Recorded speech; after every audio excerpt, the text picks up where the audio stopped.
हम इसी बोर्ड पे अभी 15 मिनट की वीडियो भी ज़्यादा से ज़्यादा उनको शायद यहीं पर कर पाऊँ मैं आपके सामने। पढ़ने क्या वाला हूँ, एक एक करके सबको डिस्कस कर देता हूँ, ठीक है। लिखते जाना क्या क्या चीज़ें पढ़नी है इसके बारे में जो हमारे एग्जाम में आने वाली है। सबसे पहले पढ़ेंगे प्रकाश पढ़ेंगे, उसके बाद पढ़ेंगे प्रकाश का परावर्तन। प्रकाश का परावर्तन किसे कहते हैं, प्रकाश का परावर्तन के नियम क्या होते हैं, दोनों चीज पढ़ेंगे। दो नियम होते हैं, पहला नियम और दूसरा नियम। और इसके बाद तीसरा पढ़ने वाले हैं ये प्रतिबिंब क्या होता है, इमेज होती क्या है, इमेज बनती कैसे है, कितने टाइप की इमेज होती है। एक तो वास्तविक होगी और दूसरी होगी मतलब के आभासी, ठीक है। ये जो क्लास है, ये जो क्लास है ज्यादा डीप में नहीं जाने वाले, केवल इतना ही पढ़ने वाले हैं जो तुम्हारे एग्जाम में आ सके, केवल उतना ही कर सकोगे, ठीक है। अगर उसके लिए डीप में जाना चाहते हो उसके लिए अलग वीडियो बनाएंगे। केवल हमारा यहाँ पर टारगेट है केवल और केवल आपका एग्जाम 10th क्लास का, ठीक है। देखिएगा प्रतिबिंब पढ़ेंगे आभासी और वास्तविक होता है। एक होता है दर्पण का सूत्र, यही से क्वेश्चन बनेगा। दर्पण का सूत्र 100% न्यूमेरिकल बनेगा। दर्पण के सूत्र से दूसरा बनेगा यहाँ से लेंस के सूत्र से, लेंस का फॉर्मूला, लेंस का सूत्र, ठीक है। ये टॉपिक है। इसके बाद जो पढ़ने वाले हैं हम उत्तल दर्पण और एक होता है उत्तल दर्पण पढ़ेंगे। इसके बाद पढ़ेंगे एक अवतल दर्पण के बारे में, ठीक है। ठीक, अवतल दर्पण। तो बने रहिएगा मेरे साथ, जाना नहीं है कहीं मुझे छोड़ के। पछताओगे गाना तो सुना होगा। पछताना इसलिए पड़ेगा जब रिजल्ट आएगा, तुम्हारा एग्जाम आएगा, तुम्हारे हाथ में जब पेपर होगा तो यही चीजें होंगी और ये कहोगे कि भैया ने बताया था कि प्रकाश का परावर्तन पढ़ ले तो अच्छा रहता, लेकिन हमें कहीं और जाना था, और भी काम है हमारे। समझ आया कि नहीं आया? तो ये नहीं करना है, हमें पूरा पढ़ना है। प्रकाश का परावर्तन पढ़ना है, प्रतिबिंब पढ़ना है, दर्पण का सूत्र, लेंस का सूत्र पढ़ना है, उत्तल दर्पण, अवतल दर्पण, केवल ये पढ़ना है, ठीक है। प्रकाश में काफी है, सफिशिएंट है, काम हो जाएगा वैसे। तो जल्दी जल्दी पढ़ेंगे हम। प्रकाश क्या होता है, रटने वाली डेफिनेशन बिल्कुल नहीं पढ़नी है, ऐसे करके समझेंगे। प्रकाश किसे कहते हैं भाई? प्रकाश एक ऊर्जा का स्रोत है। प्रकाश एक प्रकार की क्या है, ऊर्जा है, जिसकी सहायता से हम वस्तुओं को देख पाते हैं। अगर ये प्रकाश नहीं होता रूम में तो तुम मुझे देख पाते? बिल्कुल नहीं देख पाते, ठीक है। नहीं, हम अंधेरे में क्यों नहीं देख पाते हैं? क्योंकि उस टाइम पर सूर्य नहीं होता। अगर चंद्रमा भी ना हो तो कहते हैं अंधेरिया रात है, नहीं दिखाई दे रहा। तो इसका मतलब है जहां प्रकाश होगा वहीं हमें चीजें दिखाई देंगी, ठीक है। तो प्रकाश एक प्रकार की ऊर्जा है। यह एक ऐसी ऊर्जा है, यह एक ऐसी ऊर्जा है जिसकी सहायता से वस्तु हमें दिखाई देती है। लिखिएगा साथ में, पेन कॉपी लेके बैठो। पेन कॉपी है तुम्हारे साथ में तो हाँ लगता है तुम कैसे का एग्जाम वास्तव में देना चाहते हो। अगर आंख सेकना चाहते हो तो बैठे रहिए ऐसे करके। यह एक ऐसी ऊर्जा है, यह एक ऐसी ऊर्जा है जिसकी सहायता से वस्तुएं हमें दिखाई देती हैं, जिसकी सहायता से वस्तुएं हमें दिखाई देती हैं, ठीक है। वस्तु हमें दिखाई देती हैं, केवल और बड़े आराम से समझिए। एक ऐसी ऊर्जा है जिसकी सहायता से हम चीजों को देख पा रहे हैं। तुम मुझे देख पा रहे हो, मैं तुम्हें देख पा रहा हूँ। अगर यहाँ से मैंने ऑफ कर दी लाइट तो मैं देखूंगा नहीं देखूंगा, ठीक है। नहीं समझ आ रहा होगा, ठीक है। आगे चलते हैं।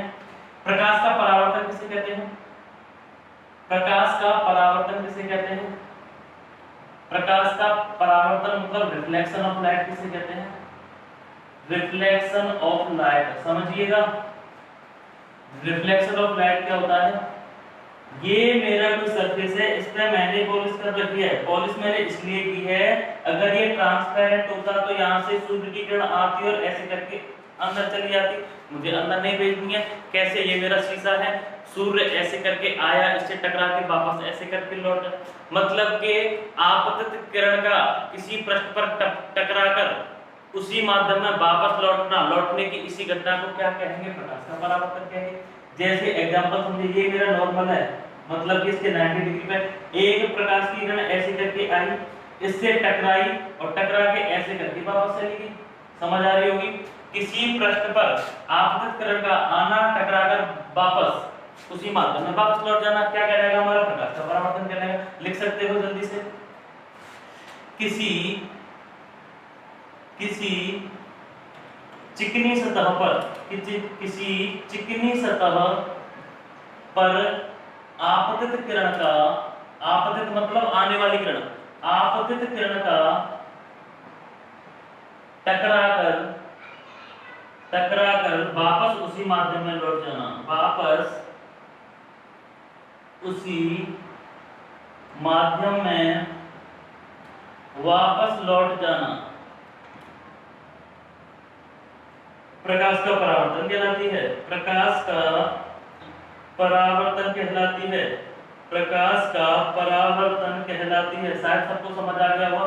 राइटिंग का बिल्कुल मत जाइए, जल्दी जल्दी लिख रहा हूँ मुझे, क्योंकि 20 मिनट में पूरा एक चैप्टर खत्म कराना है, ठीक है नहीं? तो बोलता हूँ साथ के साथ लिखते जाइए करिए।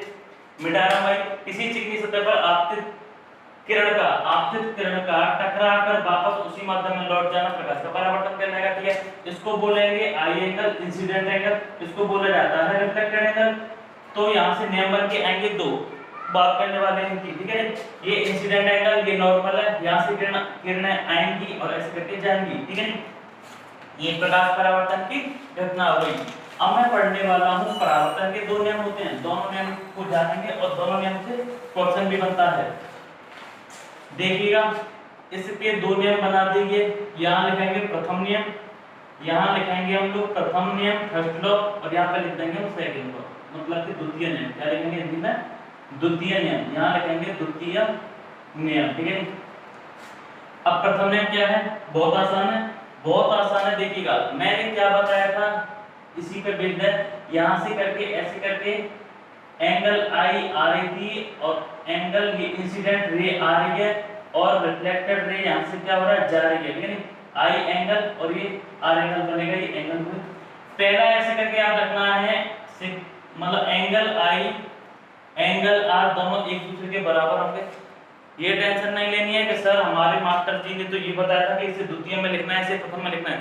दोनों के दोनों नियम पूछे जाएंगे, या तो इसको लिख दो या इसको लिख दो, बिल्कुल टेंशन नहीं लेनी है, ठीक है? नहीं, आगे पीछे भी कर सकते हैं। तो यहाँ से बनेगा, इसे क्या बोलेंगे? आपतन कोण का मान। आपतन कोण का मान किसके बराबर होता है? किसके बराबर होता है? ये आपतन कोण कौन सा हुआ? आई। ये हुआ परावर्तित, मतलब रिफ्लेक्टेड, मतलब कि ये हुआ परावर्तित, मतलब इसे कैसे लिखेंगे? परावर्तन कोण के मान के बराबर होता है। आपतन कोण का मान परावर्तन कोण के बराबर होता है, के बराबर होता है, बराबर होता है। ये कौन सा हुआ? हमारा प्रथम नियम, ठीक है?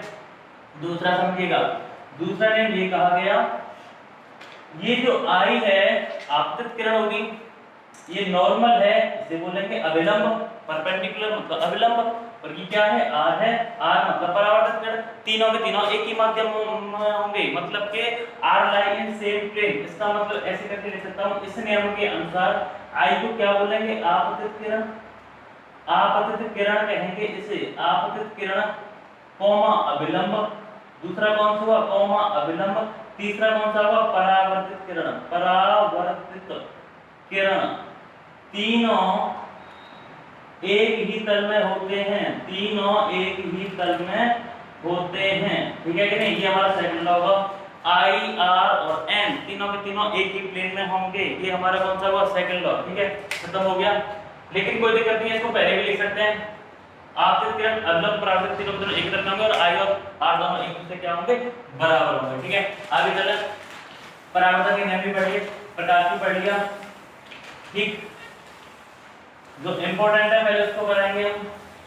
तो जो क्वेश्चन बनेगा वो यहाँ से बनेगा, देखिएगा, न्यूमेरिकल बाद में कराएंगे, ध्यान दीजिएगा। एक होता है उत्तल दर्पण, एक होता है उत्तल दर्पण, उत्तल दर्पण होता है, एक होता है अवतल, अवतल दर्पण, ठीक है? इनके साथ साथ पढ़ेंगे हम, एक उत्तल लेंस भी होता है, उत्तल लेंस भी होता है, और एक होता है अवतल लेंस, एक होता है अवतल लेंस। ध्यान दीजिएगा, उत्तल दर्पण और एक उत्तल लेंस, अवतल दर्पण, अवतल लेंस, ठीक है? पहले मैं लेंस को लूंगा। लेंस क्या होते हैं हमें पता है, लेंस की सहायता से हम चीजों को देख पाते हैं। आंखें खराब हो गई तो लेंस से ही हमें वो कहेगा कि भाई 0.1 का है, 1 का है, 2 का है। ये क्या होता है? डी होता है, डायोप्टर होता है। लेंस की क्षमता किसमें नापेंगे? डायोप्टर मतलब डी, ठीक है? लेंस की क्षमता किसे कहते हैं? ऐसे करके बोल सकते हैं, फोकस दूरी के व्युत्क्रम को लेंस की क्षमता कहा जाता है। इसका मतलब क्या होता है? डायोप्टर मतलब कि डी, ठीक है? आगे देखिएगा, पहले लेंस की बात करूंगा। लेंस, उत्तल लेंस, ध्यान दीजिएगा, उत्तल लेंस एक होता है उत्तल, एक होता है अवतल, ठीक है? ये उत्तल होगा और ये कौन सा होगा? ये अवतल होगा, ठीक है, तो शेप आपको दिखाई दे रहा है जो बीच में मोटा हो तथा किनारों पर कैसा हो, किनारों पर कैसा हो, किनारों पर पतला हो, किनारों पर कैसा हो, पतला हो, क्या कहलाएगा, उत्तल लेंस कहलाएगा। अब तक की बात करेंगे, इसका उल्टा कर देंगे, यहाँ पे किनारों पर मोटाई अधिक होती है और बीच में मतलब के केंद्र पर या मध्य में, केंद्र पर या मध्य में ये पतला होता है, ठीक है नहीं, ये पतला होता है, ठीक है, ये समझ आ रही होगी, ठीक है। यहीं से बनते हैं, निकल के आते हैं कौन से, दूरदृष्टि दोष, निकट दृष्टि दोष। क्या होता है, दूरदृष्टि दोष और निकट दृष्टि दोष। अगर उत्तल लेंस की बात करेंगे तो इसका यूज किया जाता है दूरदृष्टि दोष में। किसमें किया जाता है, दूरदृष्टि दोष में, ठीक है नहीं, अच्छे से समझ लेना। नाम आ रहा है दूर, तो दूर की वस्तुएं दिखाई देती हैं, दूर की वस्तुएं दिखाई देती हैं, दूर की वस्तुएं दिखाई दे तो दूरदृष्टि दोष होगा। दूर की वस्तुएं दिखाई दे रही हैं, पास की नहीं दिखाई दे रही हैं, दूरदृष्टि दोष होगा। निकट की बात करेंगे, यहाँ इसकी वजह से होगा निकट दृष्टि दोष, इसकी वजह से होगा निकट दृष्टि दोष, निकट दृष्टि दोष, ठीक है। तो इसमें क्या हुआ, निकट वर्ड आ रहा है तो निकट की दिखाई देती है, जिसका नाम आए वहां की दिखाई देंगी, ठीक है, ऐसे करके याद कर सकते हो। निकट की वस्तुएं दिखाई देती हैं, निकट की वस्तुएं दिखाई देती हैं, निकट की वस्तुएं दिखाई देती हैं और दूर की वस्तुएं नहीं दिखाई देती। ये कौन सा होगा हमारा, ये कौन सा हो जाएगा, अवतल लेंस का हो जाएगा, ठीक है नहीं, ठीक है। और दर्पण क्या होता है, दर्पण जैसे शीशा, प्लेन मिरर के बारे में जानेंगे, फिर उसके बाद उत्तल दर्पण, हमने उत्तल लेंस को जाना, अवतल लेंस को जाना, दूरदृष्टि दोष को जाना और निकट दृष्टि दोष को जान लिया, ठीक है। और भी होते हैं, ठीक है, लेकिन मेनली यही आते हैं। और हाँ, उत्तल दर्पण और ये कौन सा है, अवतल दर्पण, ठीक है। इनको पढ़ने से पहले मैं समतल दर्पण के बारे में बताना चाहूंगा। समतल दर्पण, समतल दर्पण क्या होता है, प्लेन मिरर के नाम से जाना जाता है, जैसे प्लेन मिरर है ना, प्लेन मिरर नाम से पता चल रहा है। मतलब ना तो उत्तल होगा ना अवतल होगा, तो कैसा होगा, समतल होगा, बिल्कुल समान होगा, जिसमें हम अपने चेहरे देखते हैं, ठीक है नहीं। समतल दर्पण की खासियत समझ लीजिए, ध्यान से समझना। समतल दर्पण, पहली बात, अगर मैं अपना साइज पूरा देखना चाहता हूं, जैसे मेरी हाइट की बात करूंगा 5 फुट 8 इंच, तो मुझे कितना बड़ा, लंबाई में कितनी होनी चाहिए, उस समतल दर्पण की हाइट है तो आधी होनी चाहिए। मतलब कि 5.8 है मेरी, तो 5.8/2 करेंगे तो 29 दूनी 58, मतलब कि 2.9 फीट होना चाहिए। किसका, समझ आया होगा। जैसे हमारी हाइट 6 फीट है, 6 फीट है तो 3 फीट का होना चाहिए, तो पूरा दिखाई देगा, ठीक है नहीं, पहला पॉइंट। दूसरा, अगर मैं दर्पण के सामने, मेरा कैसा दर्पण है, मेरा प्लेन मिरर है, तो प्लेन मिरर के सामने यहाँ से 10 मीटर की दूरी पर खड़ा हूं, तो ऐसा हमें आभास होगा, ऐसा हमें महसूस होगा कि दर्पण के पीछे भी 10 मीटर ही होगा। मतलब कि h=h', दोनों की दोनों कैसी होंगी, लेंथ बराबर होंगी, चीज समझ आ रही होगी। यहाँ से 5 मीटर इधर है तो शीशे के पीछे भी कितना होगा, 5 मीटर ही होगा, ठीक है। और इसकी जो इमेज होती है कैसी होंगी, आभासी होती है। आभासी मतलब हमें केवल आभास होगा पीछे कोई खड़ा है, लेकिन वास्तव में तो कोई नहीं खड़ा रहता ना, तो कैसी होंगी, आभासी होंगी। और कैसी होंगी, जैसे मैंने इस तरफ राइट किया तो उसमें क्या दिखाई देगा, तो मैं ये लेफ्ट है ना। लड़कियां होती है ना, ऐसे करके कान में पहने रखती हैं, अलग अलग सानिया मिर्जा बने घूमती हैं, ऐसे करके यहाँ पे पहन लिया। अबे कभी ने तेल भी कह रहा हूँ, तू भी तो कान में अपना पहन के घूम रहा है, हाँ ठीक है, तू ले पहन के रहता, मैं मधु को लग रहा हूँ, कहता करा है, बेवकूफ शकल देख ले कैसा लग रहा है। तो इसमें सुनना, अगर ये राइट है, इसमें राइट में पेन रखा है, तो शीशे में देखोगे तो वहाँ क्या दिखाई देता है, लेफ्ट में दिखाई देगा। लेटरल इन्वर्जन बोला जाता है इसे, पार्श्व उत्क्रम कहा जाता है इसे, ठीक है नहीं, ये इनकी कंडीशन होती है। अब उत्तल दर्पण अवतल दर्पण कैसे,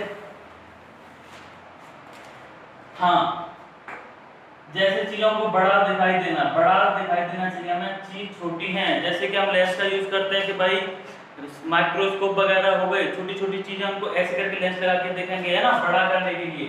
बड़ा करने के लिए, ठीक है ना, इन चीजों को बड़ा करने के लिए। अब तक की बात करेंगे, मैं गाड़ी चलाता हूँ, कार चलाता हूँ, कार का जो शीशा होगा अवतल होता है, क्योंकि उसमें बहुत दूर तक चीजें दिखाई देती है ना, कि पीछे से गाड़ी आ रही है कि नहीं आ रही है ना। गाड़ियों के शीशे में, गाड़ियों के शीशे में, ठीक है। और कई सारी चीजें दे रखी हैं, वो पढ़ लीजिएगा, इतना टाइम नहीं है, ठीक है, केवल इतना पढ़ना था मैं। अब बात करते हैं इनके संबंध की। ध्यान दीजिएगा क्वेश्चन कैसे आते हैं, मैं क्वेश्चन भी कराने वाला हूं तुम्हें, ठीक। एक फॉर्मूला में इसका याद कर लेना है, एक फॉर्मूला में याद कर लेना है दर्पण का सूत्र।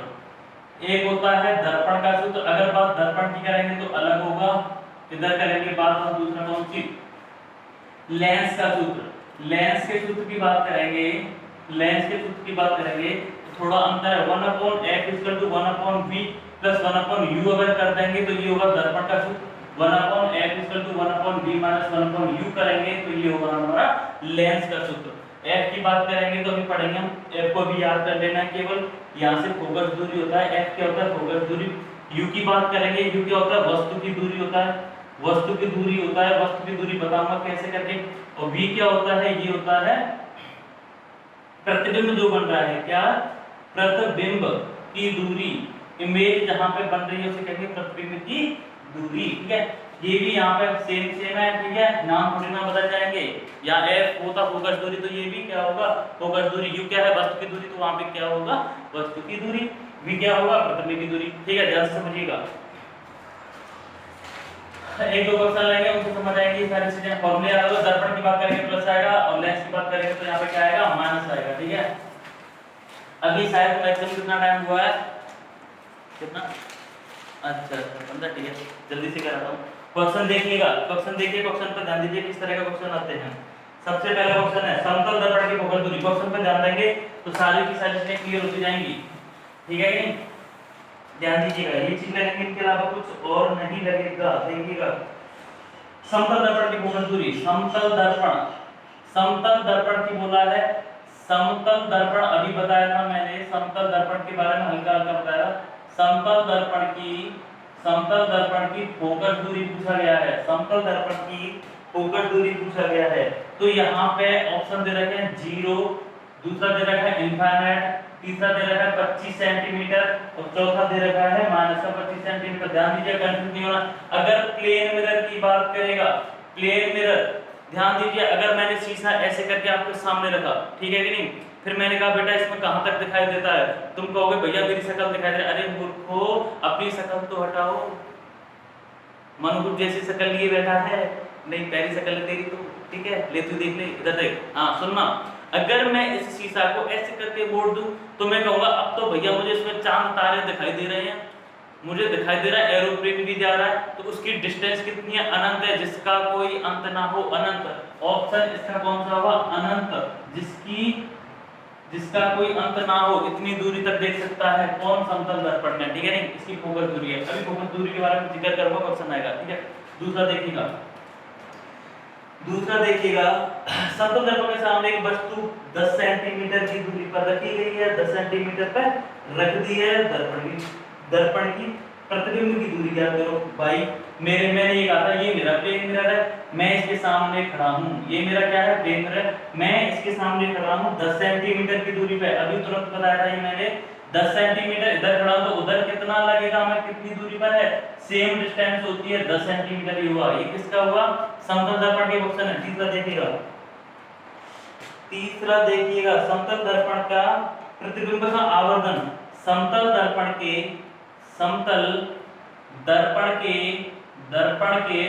प्रतिबिंब का आवर्धन, आवर्धन का मतलब होता है मैग्निफिकेशन, मैग्निफिकेशन का मतलब होता है कितना बढ़ गया है, जो मेरा साइज यहाँ दिखाई दे रहा है वही साइज उसका दिखाई देगा, मतलब h दोनों का।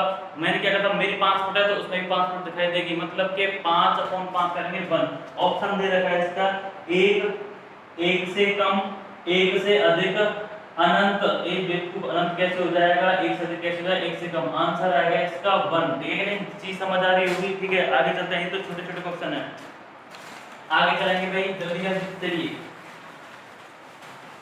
और ये आगे, हाँ ये साहब संबंध आ गए इनकी, बहुत बढ़िया क्वेश्चन बार पूछा गया था।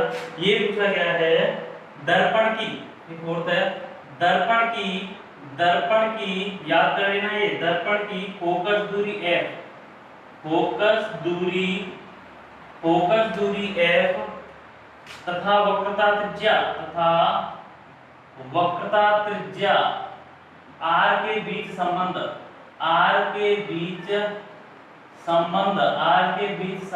भाई क्या दे दिया, ये क्या दे दिया, कुछ नहीं है, देख लेगा, प्रैक्टिस कर देंगे आराम से। ध्यान दीजिएगा यहाँ पे या तो उत्तल मान लो या फिर अवतल मान लो, कोई सा मान लो दर्पण, ठीक है कि नहीं। अगर मैं बात करूं, ध्यान दीजिएगा कैसे बनते हैं, एक नाम आया इसमें फोकस दूरी, दूसरा आया इसमें वक्रता त्रिज्या। इसकी बात करेंगे फोकल लेंथ कहा जाता है इंग्लिश में, इसकी बात करेंगे क्या कहा जाता है, centre of curvature. Centre of curvature कैसे करके बना, मान लेता हूं यहाँ पर कोई लेंस है, ठीक है कि नहीं, इसको ऐसे करके डॉट डॉट किया तो पूरा सर्कल बन जाएगा। अगर सर्कल बन जाएगा तो इसका यहाँ पे क्या होगा, सेंटर होगा, इसको सी दे दिया, इसी सी को क्या बोल दिया इसने, सेंटर ऑफ कर्वेचर कह दिया, वक्रता त्रिज्या कहते हैं हिंदी में, इसे कहेंगे वक्रता त्रिज्या, ठीक है, क्या कहेंगे इसे, वक्रता त्रिज्या, ठीक है। अगर वक्रता त्रिज्या का आधा कर दिया जाए मतलब कि 10 सेंटीमीटर है ये, तो इसका अगर 5 कर दिया तो इसकी क्या कहलाएगी, यहाँ तो कहलाएगी फोकस दूरी। यहाँ से एक बात समझ के आ रही है हमें, अगर c का आधा कर दो तो फोकस दूरी के बराबर होगा, ऐसे भी तो कह सकता हूं, c इक्वल टू 2f होगा, c इक्वल टू क्या होगा 2f, तो यहाँ से फॉर्मूला क्या बनेगा, वक्रता त्रिज्या इक्वल टू 2 इनटू फोकस दूरी, 2 इनटू फोकस दूरी, अगर फोकस दूरी का तुलना करेंगे तो त्रिज्या के बराबर होगा, ठीक है कि नहीं, चीज समझ आ रही होगी, मिटाता हूं मैं, तो फॉर्मूला ये बनेगा इसका, ऐसे करके ऑप्शन दे रखे थे, अब बताइए कौन सा होगा, ठीक है कि नहीं, बिल्कुल कंफ्यूज नहीं होना है, मैंने कॉन्सेप्ट के साथ बताया है, देखिएगा f इक्वल टू r होगा या फिर f इक्वल टू 1/r होगा, 2f इक्वल टू r होगा, इसको r से डिनोट किया है, कोई दिक्कत नहीं है बिल्कुल भी, और f इक्वल टू 2r होगा। मैंने ये कहा है कि r वक्रता त्रिज्या जब फोकस दूरी की दोगुनी होगी तब बराबर होगी, भाई मेरे आंसर ये होगा, ठीक है, मिटाता हूं मैं ये, अब मैं ये मिटाता हूं, आगे देखिएगा, हाँ ये से क्वेश्चन बता है, उत्तल दर्पण की फोकस दूरी 20 सेंटीमीटर है, फोकस दूरी 20 सेंटीमीटर दे रखी है, फोकस दूरी कितना दे रखा है, 20 सेंटीमीटर दे रखी है, तो वक्रता त्रिज्या क्या होगी, वक्रता त्रिज्या बड़ी होती है, दोगुनी होती है, तो दोगुनी मतलब 20 गुणा 2 मतलब कितना होगा 40 सेंटीमीटर, क्या होगा इसका आंसर, ठीक है, समझ आई नहीं आ रही, इतनी तक से उड़ेंगे तेरे पेपर में, देख ले इधर, हाँ कौन सा है जल्दी से देखिए, एक अवतल दर्पण की वक्रता त्रिज्या 20 है तो फोकस दूरी क्या होगी 10 हो जाएगी मेरे दोस्त, क्या होगी 10 हो जाएगी। अभी बताऊंगा क्वेश्चन कैसे करते हैं इसके, और ये तो कुछ भी नहीं है, ठीक है, ये तो ऐसे ही है भाई, जो क्वेश्चन इंपॉर्टेंट है पहले उन्हीं को कराऊंगा। अब यहाँ से कुछ कॉन्सेप्ट बताने वाला हूँ, कॉन्सेप्ट पे ध्यान दीजिएगा, कॉन्सेप्ट पे ध्यान दीजिएगा, मैं इधर बात करूंगा, अगर क्वेश्चन में आ गया अवतल दर्पण और यहाँ पे आगे जाता है बाई चांस उत्तल दर्पण, दोनों में से एक दर्पण आएंगे और किसी के लिए आएंगे, न्यूमेरिकल इसी के आएंगे, अवतल दर्पण, यहाँ u की वैल्यू v की वैल्यू कभी कभी पॉजिटिव देते हैं कभी कभी नेगेटिव देते हैं, हमें कैसे याद रखना है, कभी कभी पॉजिटिव कभी कभी नेगेटिव, तो हमेशा याद रखना u की वैल्यू ऐसे करके, यहाँ पे मेरी वस्तु रखी है, अगर लेफ्ट साइड है उसमें पता नहीं क्या दिखाई दे रहा होगा मुझे, मतलब ऐसे याद रखना है, लेफ्ट साइड है तो सारी वैल्यू नेगेटिव, राइट साइड है तो सारी वैल्यू पॉजिटिव, ऊपर होंगी तो पॉजिटिव, नीचे होंगी तो सारी नेगेटिव, ठीक है, ध्यान दीजिएगा। ये वस्तु की दूरी थी, नेगेटिव लेनी है, f की वैल्यू अवतल के लिए हमेशा नेगेटिव लेनी है, ये वैल्यू निकल के आएगी, यहाँ पे इसकी वैल्यू हमेशा नेगेटिव, केवल फोकस दूरी इसमें पॉजिटिव हो जाएगी, ये वैल्यू हमारी निकल के आएगी, ठीक है नहीं, याद करने वाली बात क्या है, इसमें दोनों नेगेटिव, इसमें एक नेगेटिव और दूसरी पॉजिटिव, v की वैल्यू हम निकालेंगे, ठीक है, मिटाऊं मैं आगे, ठीक है, क्वेश्चन करेंगे इसी पर, क्वेश्चन करने वाले हैं इसी पर, देखिएगा, मुझे लगता है एक वीडियो मुझे और बनानी पड़ेगी इसकी, किसी 10 सेंटीमीटर अवतल दर्पण की बात कर रहा है, क्वेश्चन लिखता हूं, किसी 10 सेंटीमीटर फोकस दूरी, किसी 10 सेंटीमीटर फोकस दूरी वाले अवतल दर्पण के सामने 20 सेंटीमीटर की दूरी पर एक वस्तु रखी है, दूरी पर एक वस्तु रखी है, एक वस्तु रखी है तो उस वस्तु का प्रतिबिंब तो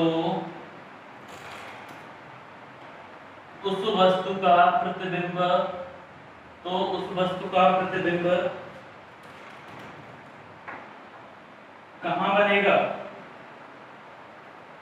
बनेगा या फिर स्थिति भी पूछ सकता है ऐसे करके, ठीक है कि नहीं? ध्यान दीजिएगा। कौन सा दर्पण है भाई? यहां से मैंने देख लिया ये अवतल दर्पण है। अवतल दर्पण के लिए मैंने कंडीशन बता दी थी। अवतल के लिए बात करेंगे तो इसकी वैल्यू नेगेटिव लेनी है, इसकी वैल्यू कैसे लेनी है? नेगेटिव वैल्यू निकल के आएगी, ठीक है? तो 1/f = 1/v - 1/u नहीं लगाना है, प्लस लगाना है, क्योंकि ये क्या है? दर्पण है। f की वैल्यू क्या दे रखे हैं? फोकस दूरी। दर्पण के सामने 20 सेंटीमीटर की दूरी पर रखा है। कितनी दूरी पर रखा है? 20 सेंटीमीटर की दूरी पर रखा है और फोकस दूरी कितनी दे रखी है? 10 दे रखी है। तो माइनस का 1/10 = v निकालना है, यहां से हो जाएगा 1/-20। इसकी बात करेंगे v निकालना है तो इधर आएगा, ये प्लस माइनस माइनस हो जाएगा। तो माइनस का 1/10 = 1/v माइनस का 1/20। इसे इधर लेके आऊंगा 1/20 - 1/10 = 1/v। समझ आ रही होगी चीज? केवल फ्रैक्शन में भिन्न है। अगर एलसीएम लेंगे तो 20 आएगा, यहाँ से 1 माइनस का 2 तो माइनस का 1/v। ऐसे अभी नहीं लिख रहा है, इसे आगे देखिएगा। तो ये माइनस का 1/20 = 1/v, मतलब v की वैल्यू -20, मतलब कि 20 सेंटीमीटर दूरी पर बनेगा। कहां पे बनेगा? 20 सेंटीमीटर की दूरी पर बनेगा, ठीक है नहीं? कहां बनेगा? 20 सेंटीमीटर की दूरी पर बनेगा। और कहां बनेगा? वक्रता केंद्र पर बनेगा। कहां बनेगा? वक्रता, ये आंसर है, ठीक है? वक्रता केंद्र, कुछ भी नहीं था, फॉर्मूला हमने याद लगा दिया। अगर यहाँ पे अवतल दर्पण की जगह पे लेंस होता तो केवल यहाँ पे क्या लगाता? माइनस लगाता। अगर वहां पे क्या दे रखा है? वस्तु की दूरी, तो u हो गया, फोकस दूरी f हो गया, वैल्यू में निकालनी है प्रतिबिंब की, तो वो हो जाएगी क्या? v। ठीक, आंसर हो गया। आगे चले। मुझे लग रहा है वीडियो बड़ी हो सकती है, एक वीडियो मुझे और बनानी पड़ेगी इसके लिए। तो मैं चाहता हूँ अगली वीडियो